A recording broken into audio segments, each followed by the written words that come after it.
Dagdag kaalaman po, madalas hubang sumasakit ang mga mata nyo dahil kaka-computer, kaka-cellphone? Alam nyo, simple lang po ang solusyon dyan. Ang sabi ng mga eksperto, tumingin ka sa kulay berde. Kapag lagi ka nakatutok sa screen, napapansin mo na tila mabilis mapagod ang mata natin o sumasakit ang ulo. Normal lang yan. Ang tawag po dyan ay digital eye strain o computer vision syndrome na nangyayari kapag matagal kang nakatingin sa screen.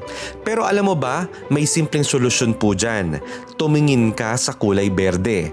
Scientifically speaking, ang ating mga mata ay pinaka-sensitive at pinaka-relax kapag tumitingin sa berdeng kulay. Bakit? Dahil ang berde ang nasa gitna ng visible light spectrum. Kaya't hindi kailangan ng ating mga mata na mag-adjust ng husto para makita ito. Natural na nagre-relax ang eye muscles kapag tumitingin sa berde.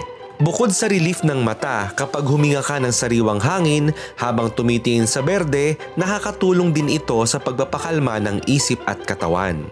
Kaya kapag pagod na ang mata, bitawan mo na yung screen, tumingin sa paligid at magpahinga kasama ang kalikasan.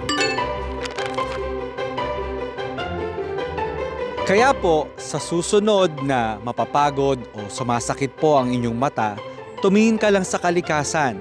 Makikita mo, may benepisyo na makukuha ang ating mga paningin sa simpleng pagtingin sa mga kulay berde. Sana po may natutuhan kayo at laging tatandaan, mapalad po ang tao na nakakasumpong na karunungan at ang tao na nagtatamo ng kaunawaan.